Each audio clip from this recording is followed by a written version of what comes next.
তখন ওই পাদ্রির কাছে যুবকটা যে বলতেছে, হুজুর আমি বর্তমান বাদশার রাজ দরবারে জাদুকরের কাছে আমি জাদু শিখি, কিন্তু আপনার কথা শুনে আমার কাছে খুব ভালো লাগছে, আপনার কথাগুলি শুনে আমার কাছে ভালো লাগছে, জাদুবিদ্যার চাইতে আপনার এই দিন আমার কাছে পছন্দ হয়েছে, যুক্তিপূর্ণ মনে হয়েছে। ওগো পাদ্রী, দয়া করে আপনি আপনার ধর্মে আমাকে দীক্ষা দিয়ে দেন। একসাথে বলবেন না মারহাবা।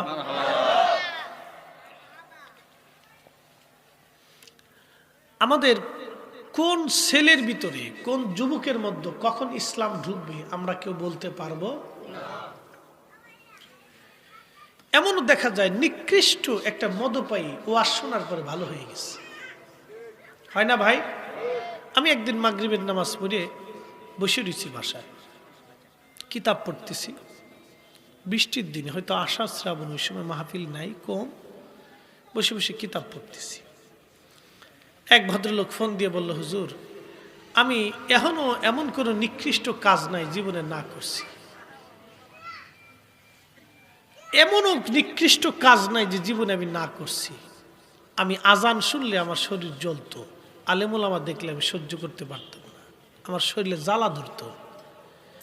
কিন্তু আপনার একটা ওয়াজ হযরত বেলাল রাদিয়াল্লাহু আনহুর জীবনী বলছিলেন, ওই ওয়াজটা শোনার পরে আমি জীবনে বহুবার কাঁদছি, আমি ভালো হয়ে গেছি, দাড়ি রাখছি, নামাজ শুরু করছি, তওবা করে ফেলছি। আমার জন্য দোয়া করবেন হুজুর, আমি এখন 5 ওয়াক্ত নামাজ পড়ি। একসাথে বলবেন আল্লাহু আকবার। এটা কি ক্রেডিট আমার না আল্লাহর? এটা কি আমার ইচ্ছা না আল্লাহর ইচ্ছা? আমি তো শুধু বলছি, হেদায়েতের মালিক আল্লাহ। আমি শুধু ঘটনাটা বলছি, আমার জবান থেকে বেরিয়েছে, কিন্তু হেদায়েতের মালিক আল্লাহ। এই পাদ্রী যখন দাওয়াত দিছে, সুন্দর কথা বলছে, তখন এই যুবক, এই বালক, সে জাদুবিদ্যা থেকে এসে বলতেছে, হুজুর আপনার কথা আমার কাছে যুক্তিপূর্ণ লাগছে, আপনি আপনার ধর্মে আমার দীক্ষা দিয়ে দেন। তো কোন মাধ্যমে, কার মাধ্যমে, কাকে আল্লাহ হেদায়েত করবে আমরা কেউ জানি না। এই জন্য বরাতের রাত্রে আপনি মসজিদ থেকে মুসলমানকে ফিরাইয়া বেশ্যালয়ের দিকে নিয়ে যাবেন, আর মাথায় টুপি দিবেন, নাম দিবেন আপনি শায়েখ, নাম দিবেন মাদানি, নাম দিবেন আজহারি, নাম দিবেন মুসলমান, নাম দিবেন লামাযহাবি, নাম দিবেন সালাফি, নাম দিবেন আহলে হাদিস। তার মানে বুঝে গেল আপনি আহলে হাদিসও না, লামাযহাবিও না, সালাফিও না, আপনি মুসলমানও না, আপনি ইহুদি খ্রিস্টানের দালাল, গুপ্তচর। কথা বলেন ঠিক কিনা? ওকে রিমান্ডে নিতে হবে, আর না হয় ওকে নিয়ে পাবনা পাগলাগারদে ভর্তি করতে হবে।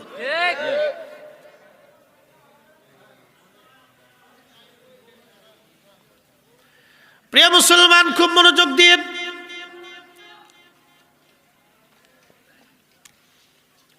পাদ্রী বলতেছে, ঠিক আছে তোমাকে আমি আমার ধর্মে দীক্ষা দিলাম। কালেমা পড়াইলেন বালকটারে। কালেমা পড়ানোর পরে ওই ছেলেটা হযরত ঈসা আলাইহিস সালামের ধর্মের উপরে কালেমা পড়লেন। বালকের নাম ছিলেন আব্দুল্লাহ ইবনে তামির। নাম কি? আব্দুল্লাহ ইবনে তামির। ছেলেটার নাম ছিল আব্দুল্লাহ, বাবার নাম ছিল তামির। আব্দুল্লাহ ইবনে তামির। ছেলেটা এবার জাদুকরের কাছে যায়, জাদু শিখে এবং ধর্ম শিখে। একদিন ছেলেটা পাদ্রীকে বললেন, হুজুর আমি তো একটু বিপদগ্রস্ত হয়ে গেলাম, আমি আপনার কাছে আসলে ওখানে দেরি হয়, ওখানে থাকলে আপনার এখানে দেরি হয়। তখন পাদ্রী বললেন, বাবা বেটারে তুমি একটা কাজ করো, ওই জাদুকরের কাছে যাওয়ার সময় আমার কিছু সময় দিবা, এবং আমার ওই জাদুকর থেকে চলে যাওয়ার সময় আমার কিছু সময় দিয়ে যাবা। একদিন ওই ছেলেটা রাস্তা দিয়ে যাওয়ার সময় দেখলো বিরাট বড় একটা বাঘ রাস্তার মাঝখানে বসে রয়েছে। লোকেরা দৌড়াদৌড়ি করতেছে, ডরে ভয় পাচ্ছে।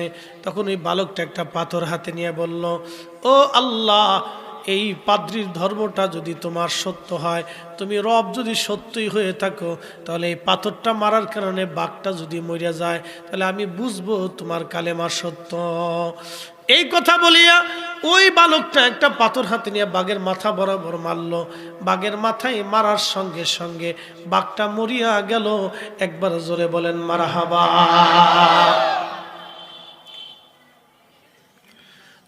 বালকের আত্মবিশ্বাস আরো বেড়ে গেল। আত্মবিশ্বাস বেড়ে যাওয়ার পরে চিন্তা করলো, না, এই ধর্মটাই সত্য, এটাই সঠিক। সে আরো পাদ্রির দিকে ঝুঁকে পড়ল। একদিন পাদ্রিরে ডাক দে বলে, পাদ্রি গো, একটা আরেকটা সনদে ইমাম ইবনে কাসির আল বেদায়ের মধ্যে লেখছেন, পাদ্রিকে ডাক দে বলো, পাদ্রি আপনি দয়া করে আমারে ইলমে বাতেন, ইসমে আজম আপনি আমারে শিখাই দেন। এই যে অলিদের কাছে আল্লাহ একটা গুপ্ত রহস্য দিয়েছে, এটার নাম ইসমে আজম। এই ইসমে আজম যার কাছে থাকে তার কারামতের কোনো শেষ নেই। আমি বুঝাইতেছি এটা কি জিনিস। আল্লাহু আকবার, এটা অনেক বড় দামি জিনিস, সবাই আল্লাহ দেয় না। এটা সিনা বাই সিনা হয়ে পৃথিবীর কোনো কিতাবে লেখা পাবেন না। এটা সিনার মাধ্যমে সিনা হয়ে আসে। পাদ্রী ডাক দিয়ে বলতেছে, বালক রে, ইসমে আজম তো বড় কঠিন, এই নিয়ামত তুমি কিভাবে সহ্য করবা? তোমার বয়স হয় নাই, এই নিয়ামত তুমি ধৈর্য ধরতে পারবা না, সহ্য করতে পারবা না। তখন ওই বালকটা ডাক দেয়া বলতেছে, হুজুর না, আপনি আমার ইসমে আজম শিখাই দেন, আমি পারবো। বলে, না রে বেটা, তুমি পারবা না, এটা ইসমে আজম বড় শক্ত জিনিস, বড় শক্ত নিয়ামত, এটা ধৈর্য ধরতে পারবা না। বলে, না হুজুর শিখাই দেন। পাদ্রী ডাক দে বলে, না বাবা, তোমার শিখানো যাবে না। আব্বু, তোমরা দুইজন একটু দুই জায়গায় একটু সরে সরে বসো তো বাবা, হ্যাঁ একটু ফাঁকা ফাঁকা বসো। ঠিক আছে।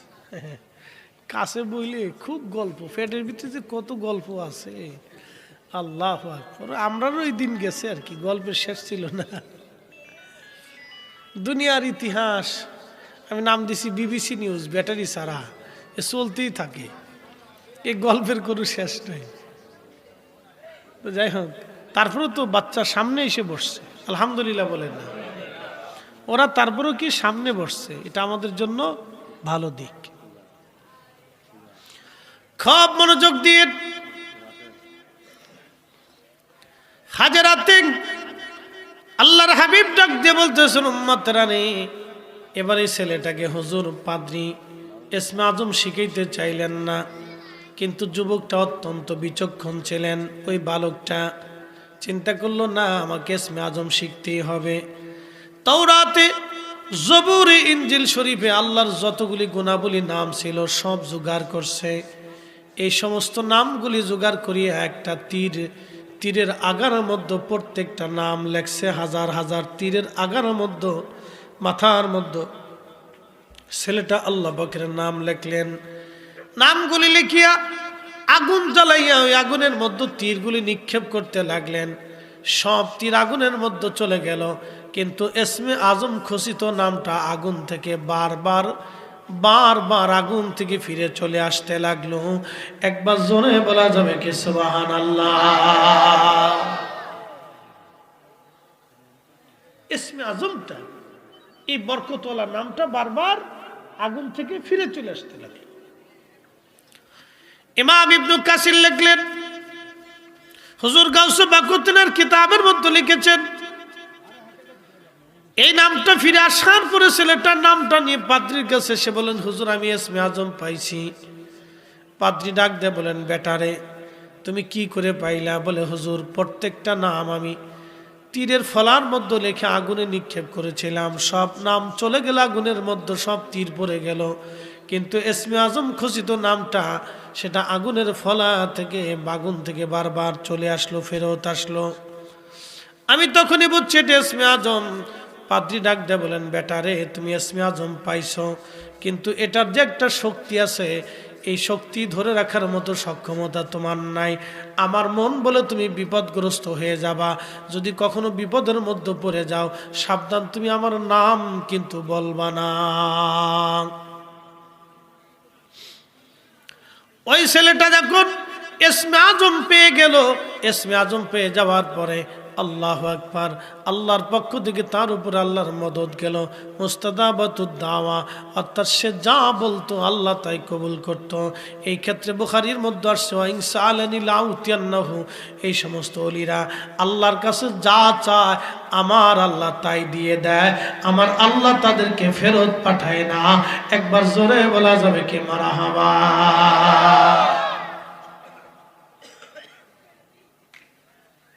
মনে রেখেন, এদেরকে আল্লাহ ফেরত দেয় না। আর হাত বাড়াইতে দেরি হয়, কবুল হইতে দেরি হয় না।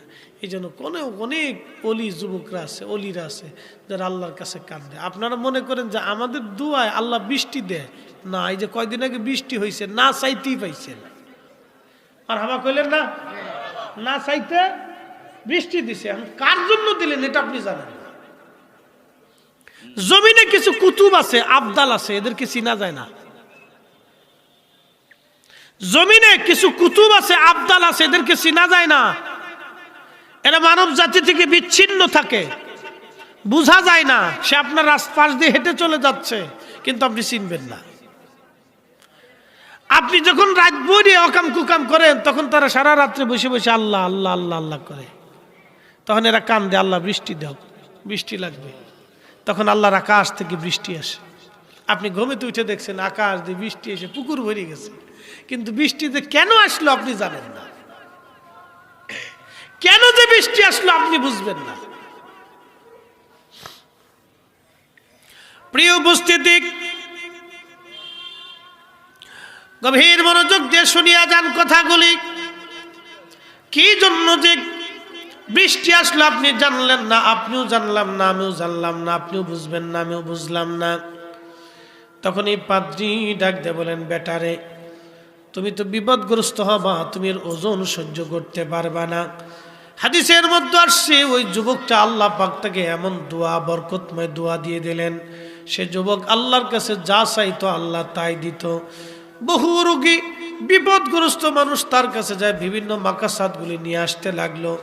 কালক্রমে ওই যে রাজা ছিল, রাজার প্রধান উজির যিনি, উজির অন্ধ হয়ে গিয়েছিলেন। অন্ধত্বের কারণে তার চাকরি চলে গেছে। উজির বাইদাবাই জানতে পারলেন কি করা যায়, কি উপায় আমাদের আছে, আমরা শেফা কেমনে দিব।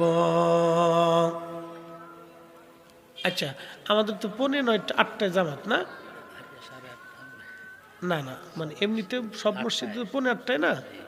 8:30 হলে আমরা 2 মিনিট আগে মাইক বাহিনীটা বন্ধ করে দিয়ে 5-7 মিনিট ইয়া করে দিলে হইব। একটু দুরূদ শরীফ পড়েন, আল্লাহুম্মা সাল্লি আলা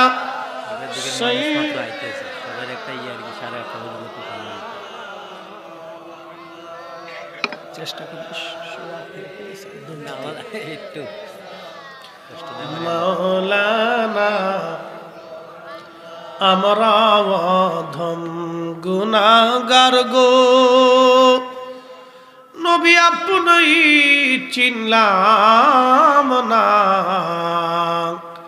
সেই কারণে রোজ হাসরে আমাদেরকে ভুলেন না। আল্লাহুম্মা সাল্লি, কালেকশন কি নগদ করবো না আগে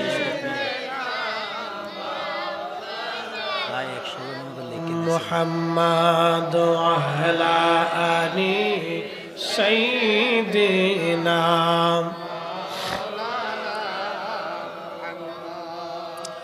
ওই যুবকটা মুস্তাজাবাতুদ দাওয়া হয়ে গেল। সে যা আল্লাহর কাছে চায় আল্লাহ তাই দিয়ে দেয়।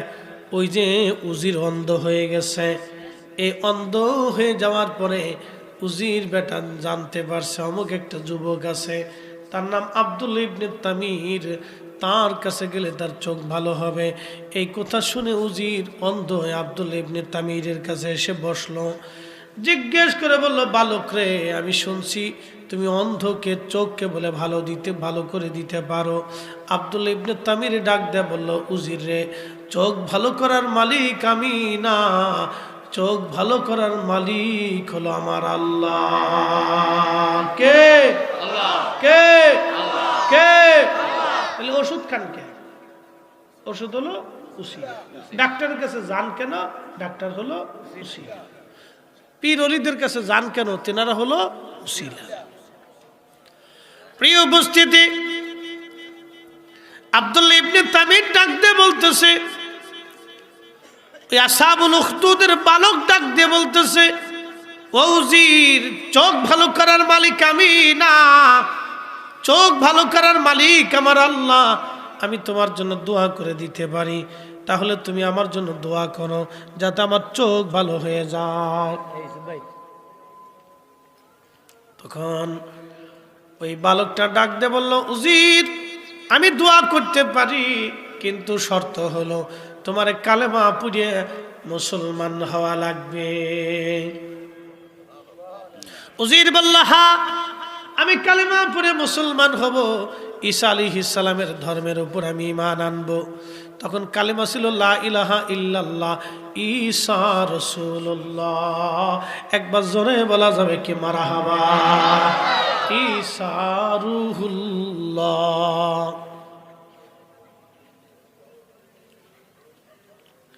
উজির কালেমা পড়ে মুসলমান হয়ে গেলেন। মুসলমান হয়ে যাওয়ার সঙ্গে সঙ্গে এই বালকটা দোয়া করলো, আব্দুল্লাহ ইবনে তামির, আল্লাহ, উজির মুসলমান হয়ে গেছে, আল্লাহ আপনি দয়া করে তার চোখ ফিরিয়ে দেন, অন্ধত্ব মোচন করে দেন। আল্লাহর নবী বললেন, ওই বালকটা যখন হাত বাড়াইছে সঙ্গে সঙ্গে উজিরের চোখ ভালো হয়ে গেছে। আল্লাহু আকবার। তাহলে ইসমে আজমের পাওয়ার আছে না নাই? ওলিদের কারামত আছে না নাই? তাহলে আগের যুগের ওলিদের যদি এই কারামত হয়, তাহলে বর্তমান যুগের ওলিদের তাহলে আরো 70 গুণ পাওয়ার বেশি। এই কথা কন না কে? হুজুর গাউসে পাকের আরো 70 গুণ পাওয়ার বেশি, মুজাদ্দিদ আল ফেসানের আরো 70 গুণ পাওয়ার বেশি। তেলের গাড়ি তেলে চলে,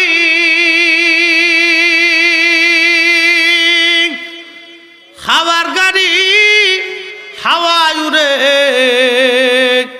বিনা তেলে চালায় গাড়ি নবী সুলাইমান। আমরা সেই মুসলমান, আমরা সেই মুসলমান।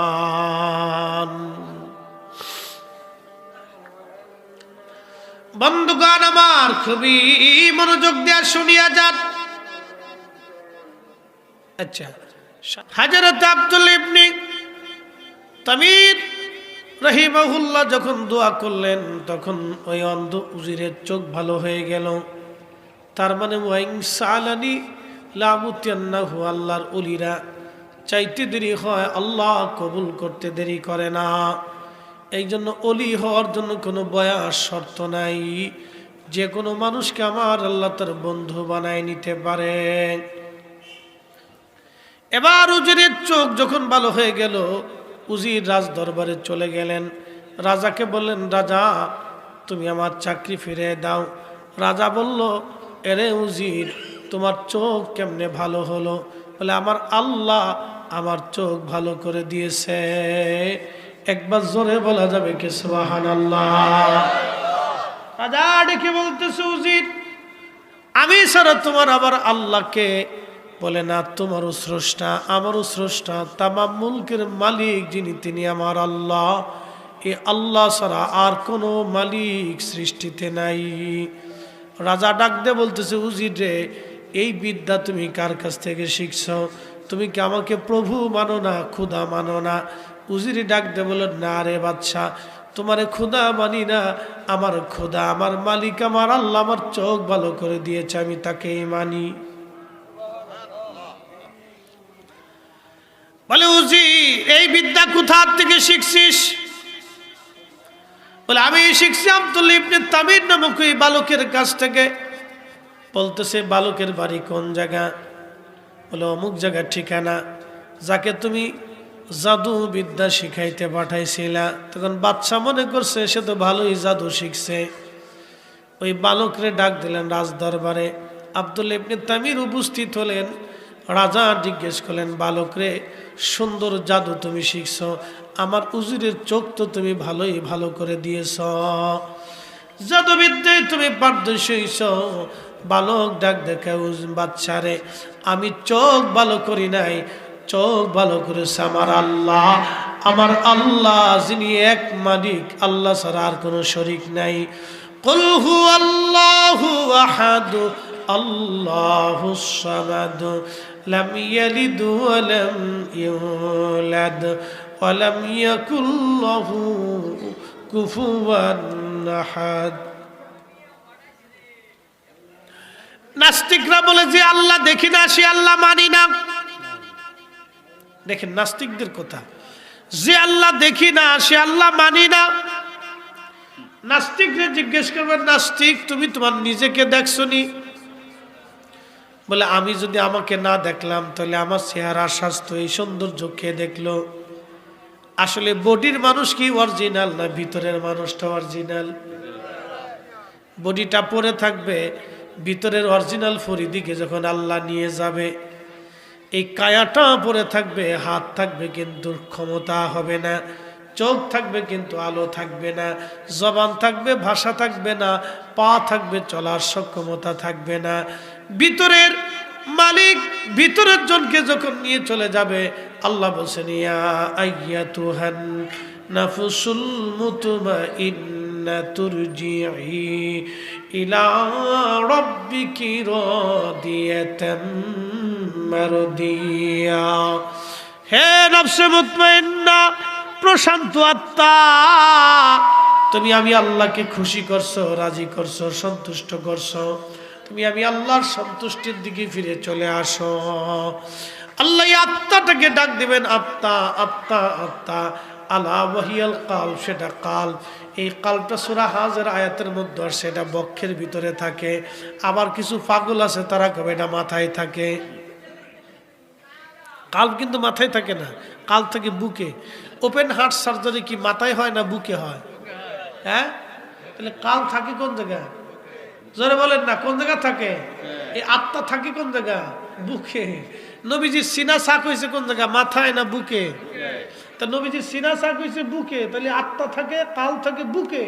কিছু পাগল আছে কেবল মাথায় থাকে, তার মানে হেতার মাথায় সমস্যা আছে, পাগলা গারদে ফাটানোর দরকার। দেশে যে কত পাগল হয়েছে আল্লাহ জানে। প্রিয় উপস্থিতি, কাল থাকে বুকে। খুবই মনোযোগ দিবেন। আল্লাহু আকবার। আমার নবীজি রাসূল করিম সাল্লাল্লাহু আলাইহি ওয়াসাল্লাম বলছেন, তোমার দেহের মধ্যে একটা গোশতের টুকরা আছে, এটা সুস্থ হলে পুরা বডি সুস্থ, এটা অসুস্থ হলে পুরা বডিটা অসুস্থ। আলা ওয়াহিয়াল কাল, সেটা তোমার অন্তঃকরণ, তোমার হার্ট, তোমার হৃদয়। খুব মনোযোগ দিবেন, কথাগুলি শুনবেন। বন্ধু আমার, আমার রব আমার আল্লাহ বলতেছেন, হে নফসে মুতমাইন্না, তুমি আমার সন্তুষ্টির দিকে চলে আসো। আমার আল্লাহ তাকে নিয়ে চলে যান। বডিটা পরে থাকে, এই বডিটা একটা বাহ্যিক রূপ মাত্র, কিন্তু আসল ফরিদ হিসাবকে আল্লাহ নিয়ে চলে যাবে। যিনি নিয়ে গেলেন তিনি আজরাইল আলাইহিস সালাম, যার কাছে নিয়ে গেলেন তিনি আমার আল্লাহ, যাকে নিয়ে গেলেন তিনি ফরিদি। ফরিদি সাহেবকে নিয়ে যাওয়া হলো, কিন্তু দেখা গেল না কোন দিক দিয়ে চলে গেল। যে নিয়ে গেল তারও দেখা গেল না, যার কাছে নিয়ে গেল তাকেও দেখা গেল না। যেই কালে নিয়ে যাবে সেই কালও আমরা দেখি নাই, কিন্তু চলে গেছে, এটা বাস্তব। যিনি নিয়ে গেলেন তিনিও বাস্তব, যার কাছে নিয়ে গেলেন তিনিও বাস্তব, যেই জগতে নিয়ে গেছে সেই জগতও বাস্তব। তার মানে আল্লাহ বাস্তব, আখিরাতও বাস্তব, আজরাইলও বাস্তব, মৃত্যুটাও বাস্তব, নফস যে নিয়ে চলে গেল অরিজিনাল সেটাও বাস্তব। কি কথা কন না কেন, ঠিক না?